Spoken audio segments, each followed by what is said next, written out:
para hablar de este tema, de cómo se ha manejado en los medios de comunicación, en las redes sociales, este tema, la liberación de Israel Vallarta. Nos acompaña en el estudio el periodista Genaro Villamil. Buenas tardes, Genaro, ¿cómo estás? Gustavo, buenas tardes a ti y a todo el auditorio y a la audiencia de SPR Informa, de Limer Radio, de Altavoz Radio y de TV Migrante también. ¿Cómo leer este tema de Israel Vallarta? Porque pareciera que lo están llevando al terreno de la caja china. Es una caja china para desviar todo lo que pasa en el país. Es un tema de la presidenta, cuando en realidad es un tema que, si le sigues el hilo, es el comportamiento de los medios durante una década y el comportamiento del aparato de seguridad en el país durante una década. Bueno, es que hay tres ejes que hay que analizar del caso de Israel Vallarta y del tema de los secuestros y del montaje, ¿no? O sea, yo creo que hay una parte que tiene que ver con la historia jurídico, política, social del caso. Cualquiera que haya seguido más o menos el caso desde hace 20 años, pues evidentemente se dará cuenta que todo estaba, las piezas jurídicas estaban montadas sobre una gran patraña. La patraña no solamente era el montaje televisivo, que fue el que todo el mundo vimos el 9 de diciembre del 2005, cuando transmiten en Televisa, en TV Azteca y en otros medios esta supuesta liberación de unos rehenes en vivo. Eso fue parte de un proceso todavía muchísimo más sucio y entrampado, que en lugar de que se arreglara, se fue entrampando y ensuciando con el tiempo, en especial durante el sexenio de Felipe Calderón. Tan se entrampó que hubo una crisis diplomática con Francia, y 2013, con la liberación de Florence Cassés por parte de una resolución de la Suprema Corte de Justicia, quedó muy claro que lo que le llaman el efecto, la frase que utilizó el ministro Arturo Saldívar para señalar Corruptor, el efecto corruptor de la recreación televisiva o del montaje televisivo, pues prácticamente se extendía al otro caso, que es el de Israel Vallarta, como se va a extender a los casos de sus hermanos, ¿no?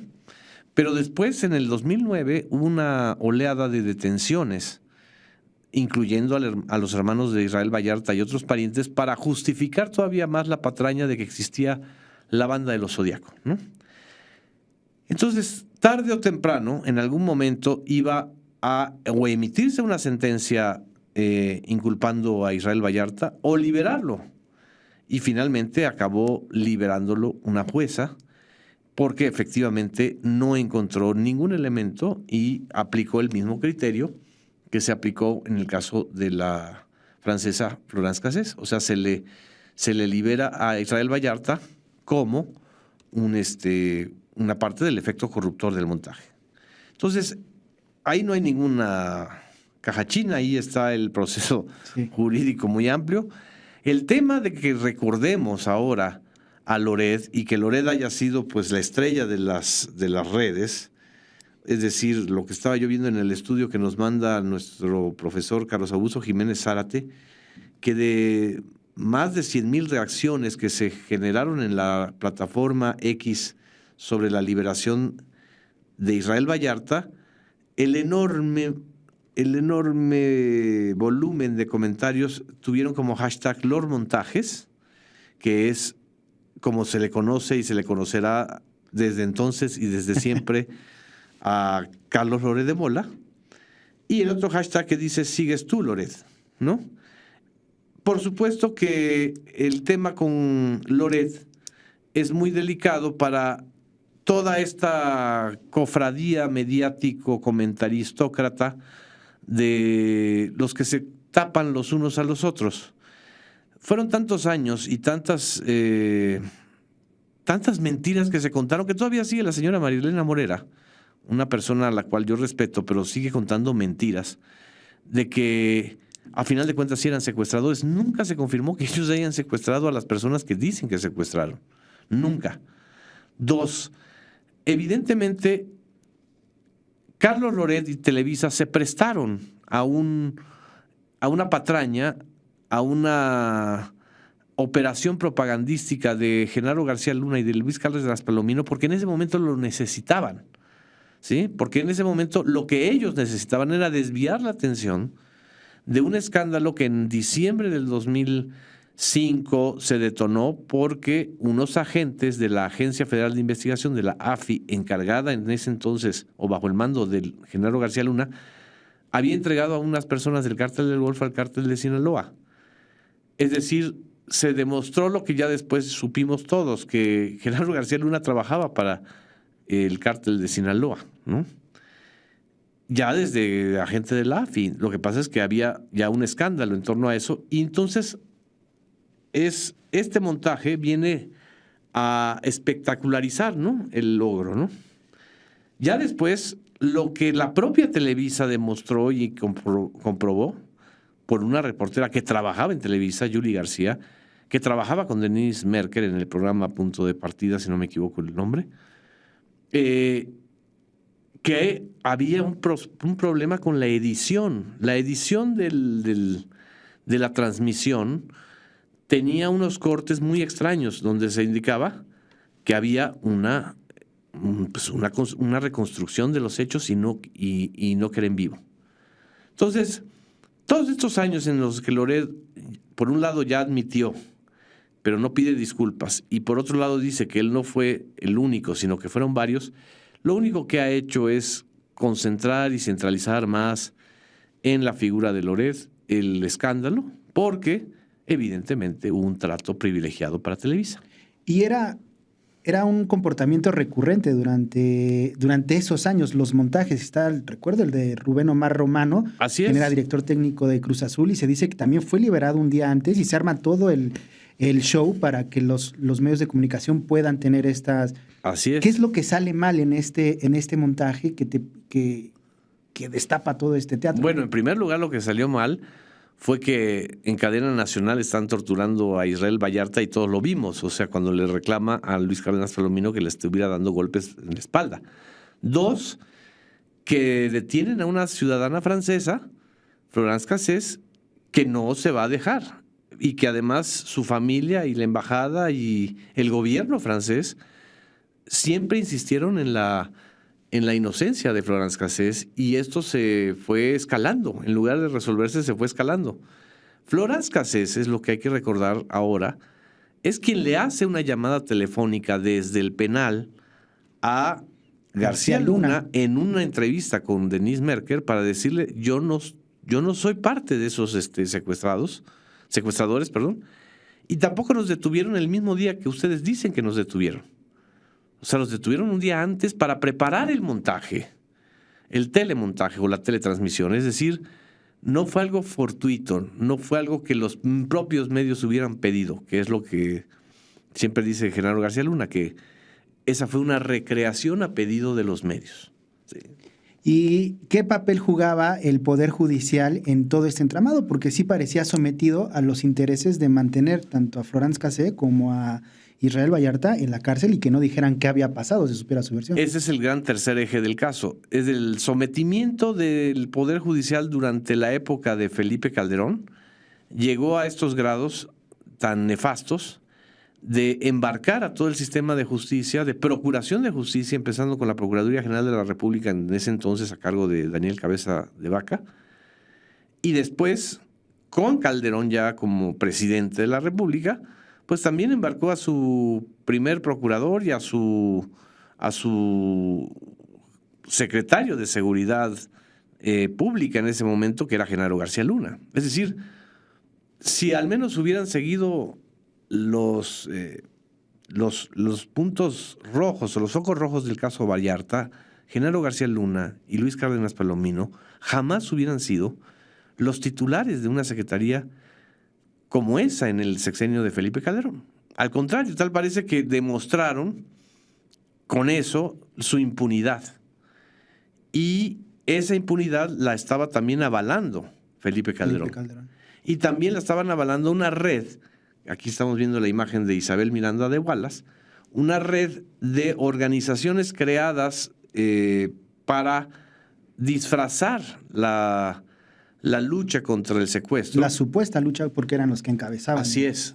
O sea, ya todas las pistas que se han ido acumulando, que ya van más allá del caso Vallarta, te hablan de una serie de chivos expiatorios que han sido detenidos o que fueron detenidos durante la época de Genaro García Luna como director de la AFI, como titular de Secretaría de Seguridad Pública y luego como consultor del gobierno de Peña Nieto, de que durante toda esta etapa del reinado de García Luna en el mundo criminal mexicano, las principales organizaciones dedicadas al secuestro tenían vínculos con él o con parte del equipo del núcleo, del círculo íntimo, del primer círculo de García Luna, que es la acusación que hace el comandante Herrera Valles, ¿sí? Claro. Si nosotros recordamos, lo recuerda el comandante Javier Herrera Valles en varias entrevistas, es Herrera Valles el que le advierte a Felipe Calderón que no debería estar Genaro García Luna al frente de la Secretaría de Seguridad Pública porque se dedicaba, entre otras cosas, a los secuestros. Y a quien también le emprenden un caso con un testigo protegido que se cae en 2012. Y que también fue torturado el testigo protegido. Es decir, el uso de la patraña mediática, el uso de la mentira, de engañarle a la ciudadanía, haciéndoles creer que ese era un operativo que se estaba realizando en tiempo real. Eso es un delito. Y por ese delito nunca Televisa ni nunca Carlos Loret de Mola han tenido que ser sancionados o responsabilizados de nada. Esa era mi siguiente pregunta. ¿Para dónde va? Jalándole este hilo, digo, ya García Luna está en la cárcel, Cárdenas Palomino está en la cárcel. Si le jalas el hilo, ¿sobre quién podría Bueno, es que alterar un expediente o cualquier otra... Pues está el delito de obstáculo a la justicia o una serie de elementos. Yo no soy abogado, un buen abogado lo podría, digamos que ir hilvanando una serie de irregularidades y delitos que se cometieron durante todo este tiempo, ¿no? Y después está también la parte del Poder Judicial, que durante toda la etapa de Felipe Calderón estuvo absolutamente domesticado y, por supuesto, que dominado por Felipe Calderón y por Genaro García Luna para que el expediente no se abriera. Se tuvo que dar el fallo sobre el caso de Florence Cassés hasta el gobierno de Peña Nieto. De Enrique Peña Nieto, es decir, hasta el 2013.